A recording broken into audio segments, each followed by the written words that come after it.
오늘은 출애굽기 16장 1절 말씀입니다. 이스라엘 자손의 온 회중이 엘림에서 떠나 엘림과 시내산 사이 신광야에 이르니 애굽에서 나온 후 제2월 15일이라. 아멘. 그래서 이제 모세가 이스라엘 백성을 이제 이끌고 나왔는데 처음에 수르 광야에서 이제 3일 길을 행해서 마라에 갔는데 마라의 쓴물 때문에 하나님께 기도했더니 그 나뭇가지를 얻더니 달아졌습니다. 그리고서는 어디를 갔냐? 엘림에 갔지 않습니까? 엘림에는 물 12개, 샘이 12개 있었고 종려나무, 야자수가 70그루가 있는데 거기 장막을 쳤습니다. 이제 출애굽기 16장 1절은 이제 다른 곳으로 또 갑니다. 이스라엘 자손의 온 회중이 엘림에서 떠나 이제 엘림을 떠납니다. 그래서 엘림과 시내산 사이 신광야에 이르니 그래서 신광야라는 지역으로 이제 이동하게 됩니다. 그래서 애굽에서 나온 후 애굽에서 탈출한 후에 제2월 15일이라 이제 날짜까지 정확하게 적혀 있습니다. 그래서 이 제2월 15일이라 이 날짜가 왜 적혀 있습니까? 역사적으로 분명히 있었던 일이라는 것입니다. 그래서 이제 성경에 이제 날짜들이 쭉 기록이 돼 있는데 그걸 다 적어 보면은 실제로 그거 이제 역사적으로 기록된 문서도 있다고 합니다. 그래서 성경은 이제 거짓으로 지어낸 게 아니고 진짜로 있었던 일을 날짜까지 이렇게 정확하게 나타내고 있습니다. 그래서 지금 신광야로 다시 왔지 않습니까? 이제 신광야로 이제 갔는데 거기서 이제 어떤 일이 일어나냐면은 이 출애굽기 16장에서는 만나와 메추락이라는 이제 그게 있습니다. 그 만나는 무엇이냐면은 하늘에서 하나님께서 이제 만나라는 이제 우리나라 꿀과배기 뭐 그런 건가? 하여튼 먹을 것을 이렇게 내려주십니다. 그래서 만나를 먹게 되고 이제 메추라기는 아시지요? 그 닭 말고 메추리라는 이제 새 있지 않습니까? 그래서 메추라기. 그래서 만나와 메추라기는 무엇입니까? 먹을 것입니다. 그래서 지난번에는 무엇을 주었습니까? 하나님께서 물을 주셨습니다. 그래서 이제 마실 것이 해결이 됐지요. 그래서 이제 내일부터는 또 나오는데 이스라엘 백성들이 또 이제 불평하고 원망하기 시작합니다. 무엇 때문이겠습니까? 먹을 것 때문에 그럽니다. 먹을 것이 없다. 우리 애굽, 이집트에 있을 때는 우리가 고기도 먹고 마늘도 먹고 양파도 먹고 뭐 이런 거 다 먹었다. 근데 여기 광야는 이제 먹을 것이 없다. 우리 다 죽게 생겼다. 또 불평하기 시작합니다. 지난번에는 마실 것 때문에 불평하더니 이제는 먹을 것 때문에 불평하기 시작합니다. 그래서 결국 이제 결론적으로는 하나님께서 그 만나 하늘에서 이슬처럼 아침에 내리면은 그게 이제 꿀과배기처럼 꿀맛이 나는 그 만나 먹을 것을 주시고 또 메추라기 메추라기 고기를 먹게 해주십니다. 그래서 하나님은 먹을 것도 공급해 주십니다. 그래서 신기한 게 보면은 이 구약 성경이지만 이스라엘 백성이 애굽 종되었던 노예 생활하는 걸 탈출해가지고 광야로 나왔더니 이제는 마실 것, 먹을 것 이것 때문에 하나님 우리 마실 게 없어요. 하나님 먹을 게 없어요. 이렇게 불평하고 원망을 합니다. 그런데 이 모습이 그들의 모습이지만 이것이 우리 인생에도 똑같이 나타나고 있습니다. 우리가 맨날 하는 기도가 무엇입니까? 마실 것 주시옵소서, 먹을 것 주시옵소서. 이 기도만 한다는 겁니다. 예를 들어서 우리가 하는 기도를 다 분석해 보면은 거의 다 돈 좀 주세요. 명예 좀 주세요. 권력 좀 주세요. 그게 이제 뭐가 속해 있냐면은 거기에 다 마실 것과 먹을 것을 구하는 것도 다 들어 있습니다. 그래서 보면은 신약 성경에 이런 구절이 있습니다. 너희는 무엇을 마실까, 무엇을 먹을까 염려하지 말라. 하나님께서 이미 너희에게 필요한 모든 것을 아신다고 했습니다. 그래서 너희는 먼저 그의 나라와 그의 의를 구하라. 그리하면 이 모든 것을 너희에게 더하시리라. 그렇습니다. 하나님께서는 신약 성경에 이방인들은 먹을 것, 마실 것 이거 계속 기도하고 산다. 근데 너희는 이방인처럼 그런 거 기도하지 마라. 하나님이 너희가 먹을 것 필요한 거 알고 마실 것 필요한 거 다 안다. 너희는 먼저 하나님의 나라와 하나님의 의를 구하면서 살라는 것입니다. 그래서 하나님의 뜻을 이루는 것, 복음 전파, 영혼 구원 이것에 기도하라는 것입니다. 그러면 나머지 필요한 것들은 하나님께서 다 채워주신다는 것입니다. 지금 보십시오. 이스라엘 백성을 하나님께서 애굽에서 탈출시켰지 않습니까? 모세를 지도자를 세워서. 그런데 그 애굽에서 나오게 하신 하나님께서 광야에서 이스라엘 백성을 죽게 하시겠습니까? 거기서 나오게 하신 하나님이 먹을 것, 마실 것 안 주시겠습니까? 하나님께서는 다 공급해 주십니다. 가나안 땅까지 인도해 드리시고 그 가나안 땅을 또 그 아브라함에게 약속하셨던 대로 이스라엘 백성에게 가나안 땅을 주시는 하나님이십니다. 그것처럼 우리 인생도 하나님께서 이스라엘 백성을 애굽 땅에서 종되었던 노예되었던 거기서 탈출시켰던 것 같이 우리의 영혼을 죄의 종에서 사단의 종에서 우리를 건져내시고 다시 회복시키시고 이제는 하나님과 함께 이 땅을 살아가는데 우리가 매일 하나님 마실 것 주세요, 먹을 것 주세요 이렇게 불평하며 원망하며 살면은 하나님의 마음이 얼마나 안 좋으시겠습니까? 하나님도 다 아십니다. 내 아들아, 너한테 필요한 것 내가 다 알고 있다. 그러니 너는 먼저 하나님의 나라와 의를 구해라. 그러면 너한테 필요한 것 다 채워준다. 이스라엘 백성을 봐라. 내가 이스라엘 백성한테 샘물도 줬다. 물이 쓰냐? 그럼 내가 달게 해줬다.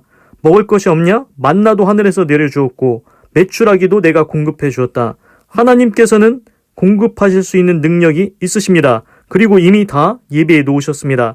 창세전부터 우리를 예정하시고 이 땅에 지금 2024년도에 우리가 지금 존재하는 것입니다. 하나님께서 아무 준비도 없이 예비함도 없이 우리를 보내셨겠습니까? 하나님은 모든 것을 다 예비하시고 계획하시고 공급해 주십니다. 그리고 이제 또 재미있는 것을 말씀을 드리겠습니다. 그래서 이제 지금 이제 12광주리 집회라고 해서 이제 설교를 이제 목사님들이 저녁마다 와서 해주고 계시는데 어제 이제 오신 이제 목사님이 하신 이제 설교를 이제 요점을 말씀을 드리겠습니다. 어제는 이제 고린도 전서 1장 26절에서 29절을 이제 말씀을 하셨는데 이제 제목이 0점의 가치입니다. 그래서 우리가 인생을 살아가다 보면은 우리 이 세상에서는 100점을 좋게 여기지 않습니까? 빵점 맞으면 어떻게 합니까? 쓸모없다고 합니다. 그런데 하나님께서는 0점의 인생에도 가치를 두신다는 것입니다. 그래서 이제 그 목사님이 어렸을 때 이제 아버님이 일찍 돌아가셔서 그 형제들의 이제 가장이 됐다고 합니다. 그래서 했던 일이 그 돼지 잡는 일을 했다고 합니다. 새벽에 나가서 돼지를 자전거에 싣고 와서 이제 그거를 이제 다 거시기 해서 이제 정육점처럼 지금 이제 그 돼지 잡는 일을 했다고 합니다. 그래서 가다가 이제 같이 학교 다니는 여학생 보면은 창피해서 숨고 그리고 학교 가면 친구들이 너는 백정새끼라고 놀려가지고 그래가지고 이제 마음이 이제 안 좋았다고 합니다. 너 때문에 냄새나서 도저히 공부를 못하겠다고 많이 놀림을 당했다고 합니다. 그래서 이제 지금은 이제 목사님이 되셨는데 그때 고등학교 때 계속 그 일을 하셨고 그리고 이제 대학교를 갈 수가 없지 않습니까? 그래 그냥 나는 이렇게 살아야겠다고 그랬다고 합니다.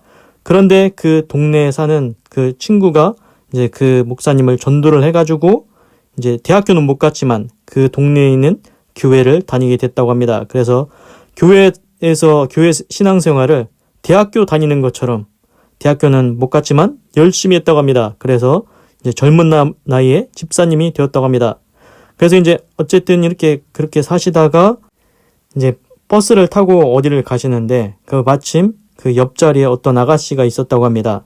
그래서 이제 휴게소에 들렀을 때 배가 고파서 빵과 우유를 샀는데 그 아버지께서 항상 하시던 말씀이 인사 잘하라. 그리고 먹을 것이 있으면은 나눠 먹어라. 그래서 그 목사님의 아버지가 바카스라도 하나 있으면은 반절을 드시고 반절은 꼭 자기 아들한테 주었다고 합니다.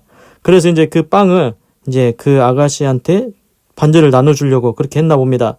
그래서 이제 좀 거시기해서 쑥스럽고 이제 말 붙이기가 거시기해서 할까 말까 계속 망설이다가 결국 이제 잡숴 보실래요?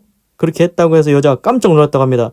그래서 이제 그러다가 이제 계속 말을 이렇게 트게 됐는데 그래서 그 아가씨하고 말을 하다 보니까 이제 공통점이 발견이 됐는데 그게 교회 다닌다는 것입니다. 아, 형제님이셨군요. 아, 자매님이셨군요 하면서 이제 그 경계심이 허물어졌다고 합니다.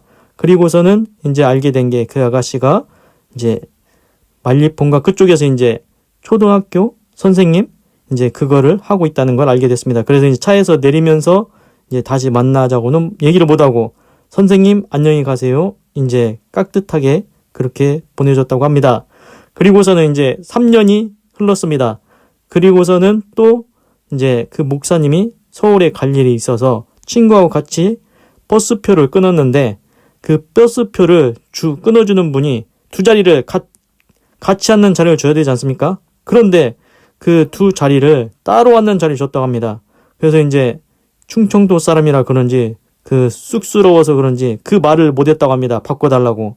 그래서 친구야 네가 가서 해봐라 했더니 그 친구도 나도 도저히 말 못하겠다고 그냥 우리 서울 가서 만나자고 그렇게 하고 그 버스를 탔는데 한참 가다 보니까 그 창문에 비친 그 옆 사람의 얼굴을 딱 보니까 그때 만났던 아가씨였던 겁니다. 그래서 이제 가면서 또 다시 이 얘기를 할 수 있게 되었다고 합니다. 그리고서는 이제 다시 이제 선생님 안녕히 가세요 하고 다시 또 갔는데 이제 다시 만나자고는 얘기를 못하고 그리고서는 이제 자기는 다시 돼지 잡고 그렇게 이제 정육점을 이렇게 이제 어머니를 도와서 했다고 합니다.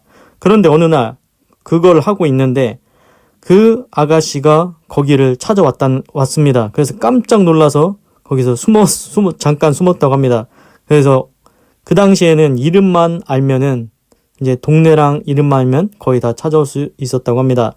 그래서 그 아가씨가 그 초등학교 선생님을 하는데 마음이 이제 그 불편한 일이 있어가지고 이제 동료 선생님들끼리 얘기해도 마음이 안 풀리고 어머니한테 전화해서 해도 마음이 안 풀리고 그래서 이제 자기를 그 지금 목사님이 된 그분을 찾아왔다는 것입니다. 그래서 이제 그 안면동과 거기 이제 꽃지라는 그 해변 거기를 이제 한 바퀴 돌면서 이야기를 하고 이제 그렇게 이제 다시 헤어졌다고 합니다. 그래서 3번인가를 찾아오고 4번째 또 찾아올 때는 꽃을 가져왔다고 합니다. 그래서 이제 그 과정을 그 다니는 시골교회 목사님한테 말씀을 드렸다고 합니다. 그러니까 그 목사님이 그 여자를 이제 결혼을 하는 게 좋겠다고 말씀해 주셨나 봅니다. 그래서 그 돼지를 잡고 그렇게 생활하던 그 지금 목사님 된 분이 이제 직접 이제 떨리지만 얘기했다고 합니다. 결혼해 줄 수 있겠냐고. 그러니까 그 아가씨도 그게 좋겠다고 받아들이겠다고 했다고 합니다. 그래서 결국 그 아가씨가 이제 장인 장모한테 이제 소개를 시켜줘야 되지 않습니까? 그래서 이제 갔는데 그때는 운동화 신고 잠바 입고 그냥 그렇게 갔다가 생각 못 했다고 합니다. 구두랑 정장을 입어야 되는데 그건 생각도 못 하고 그렇게 이제 그 장인 장모한테 인사드리러 갔다고 합니다. 그 딱 보니까 장인 장모는 운동화 신고 잠바 입고 하는 일은 돼지 잡는 일을 하고 있고 그러니까 마음에 안 드는 겁니다. 그러니까 지금도 그런데 예전에 이제 우리 어렸을 때 시대 때 그때 얼마나 그 돼지 잡는 일을 천하게 여겼습니까? 그 조선시대에서는 백정이라고 했지 않습니까? 그래서 그 부모님들은 이제 마음에 안 드는 겁니다. 그래서 무언의 압박이 있지 않습니까? 그리고서는 이제 쫓기듯이 나왔는데 그 아가씨가 나와서 미안하다고 하면서 이제 들어갔다고 합니다. 그래서 이제 목사님 생각에는 그 밤에 아마 부모님들께서 너 저 사람이랑 헤어져야 된다고 이제 설득한 것 같다고 합니다. 그래서 그 다음날 아침에 이제 찾아가서 나는 사막에 버려져도 내 처자식은 먹여 살릴 수 있습니다. 이 말을 했다고 합니다. 그래서 이제 장인어른이 그 말을 듣더니 그러면은 결혼을 하라고 그래서 이제 거기서 이제 바로 약혼을 해주셨다고 합니다. 그래서 지금은 그 만났던 아가씨가 그 아내가 되어서 이제 그렇게 됐고 그리고 신학교에 갈 수 있게 되었다고 합니다. 그래서 신학교에 가서 이제는 목사님이 되어서 감리교단의 목사님이 되어서 지금 부흥사까지 이렇게 할 수 있게 되었다고 했습니다. 그래서 그 목사님이 이렇게 간증을 하셨는데 이게 뭐냐면은 0점의 가치입니다. 사람이 볼 때는 빵점짜리 인생 같지 않습니까? 100점짜리 인생만 다 쓰는 것 같은데 하나님은 0점짜리 인생, 사람이 볼 때 버려진 것 같은 인생, 그 인생을 쓰신다는 것입니다. 그래서 고린도전서 1장 26절부터 29절을 이렇게 설교하셨습니다. 26절 형제들아 너희를 부르심을 보라 육체를 따라 지있는 자가 많지 아니하며. 그렇습니다. 육체를 따라 지있는 자, 세상에 지있는 자 많지 않습니다. 그리고 능한 자가 많지 않으며 능력 있는 자 많지 않다. 그리고 문벌 좋은 자가 많지 않다. 문벌 좋은 자도 많지 않다. 27절 그러나 하나님께서 세상에 미련한 것들을 택하사. 그런데 하나님은 지혜 있는 자, 능한 자, 문벌 좋은 자 이런 사람들을 안 택하신다는 겁니다. 하나님은 세상에 미련한 것들을 택한다는 것입니다. 그래서 지혜 있는 자들을 부끄럽게 하려 하시고 세상에 약한 것들을 택하사 강한 것들을 부끄럽게 하려 하시며. 그렇습니다. 지혜 있는 자들은 자기들 스스로 자랑하고 다닙니다. 나 얼마나 지혜 있냐. 봐봐 내가 세상에서 이렇게 높아졌지. 그래서 하나님은 미련한 자들을 택해서 지혜 있는 자들을 부끄럽게 하신다는 것입니다. 그리고 세상에 강한 자들 있지 않습니까? 그 강한 사람들이 자기들 자랑을 합니다. 봐라 내가 얼마나 강하냐. 그런데 하나님은 세상에 약한 것들을 택해서 강한 것들을 부끄럽게 하신다고 했습니다.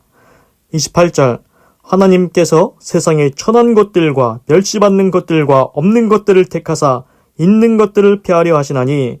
그렇습니다. 하나님은 세상에 빵점짜리 인생들, 천한 것, 멸시받는 것, 없는 것 이거를 택해서 있는 자들을, 있는 것들을 폐하려 하신다고 했습니다. 그래서 그 목적이 무엇입니까? 29절에 나옵니다. 이는 아무 육체라도 하나님 앞에서 자랑하지 못하게 하려 하심이라.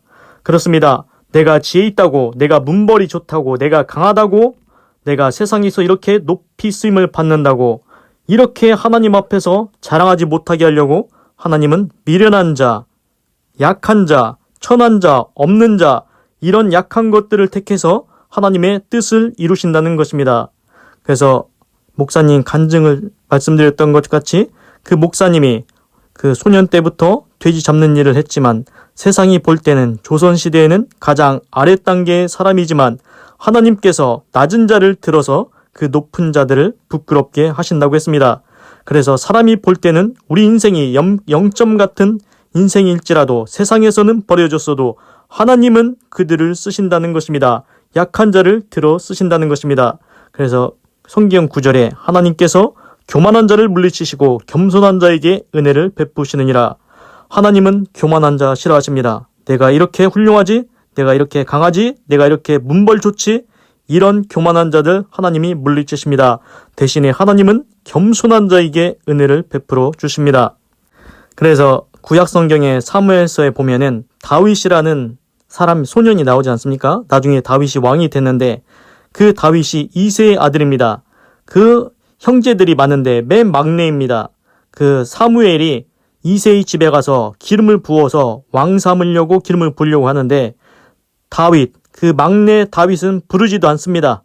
저기 목동 역할을 해서 양을 치고 있으라고 합니다. 그 아버지 이새가 다윗은 신경 쓸 것도 없다. 쟤는 왕이 될 인물이 아니다. 쟤는 높아질 인물이 아니다. 쟤는 부르지도 마라. 그래서 사무엘이 이제 그 기름 부을 자를 찾는데 첫째 엘리압, 둘째 이렇게 쭉 했는데 이 사람도 아니다. 이 사람도 아니다.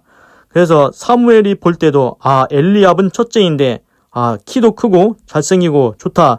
이렇게 생각했는데 하나님이 사무엘 선지자한테 너는 외모를 보지 말라. 하나님은 중심을 보신다. 하나님 사랑하는 마음을 보신다고 그렇게 말을 했습니다.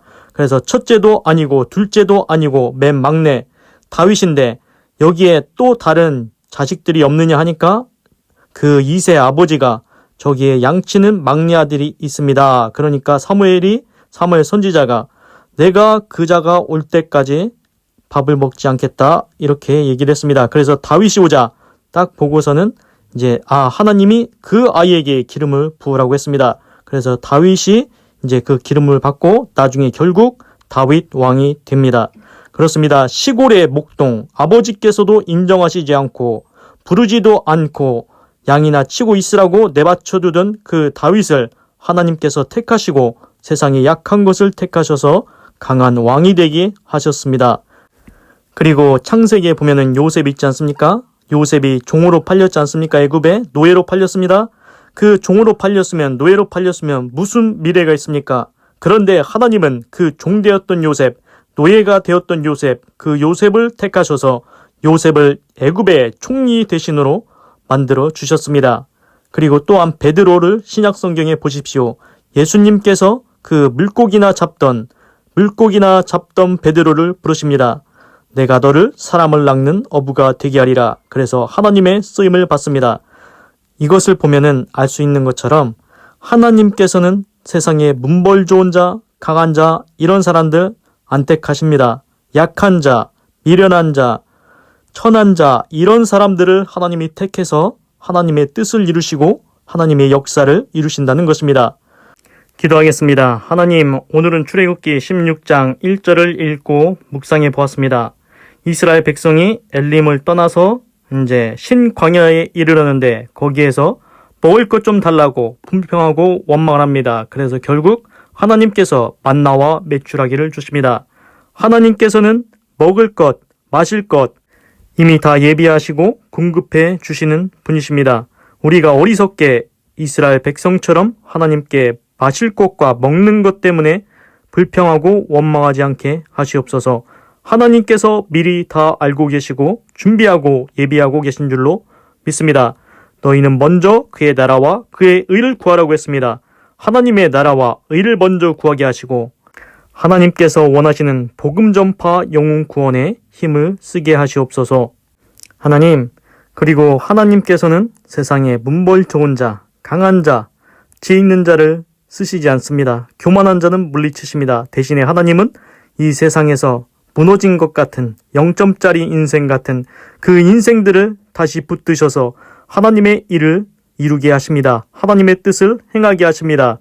하나님, 우리 인생이 무너진 것 같아도 망한 것 같아도 하나님께서 붙드시면은 하나님의 뜻을 이룰 수 있을 줄로 믿습니다. 하나님의 선한 뜻과 계획을 다 이루어갈 수 있는 하나님의 빛의 사자, 의의 병기가 되어 하나님의 이름을 영화롭게 하는 자, 영광되게 하는 자 되게 하소서. 하나님 감사합니다. 사랑합니다. 찬양합니다. 주님 홀로 영광 받으소서. 사랑이 많으신 예수님의 이름으로 기도드립니다. 아멘. 건강하시고 예수님 믿고 구원 받으시고 예수 내 구주 하나님의 축복이 임할지어다. 아멘.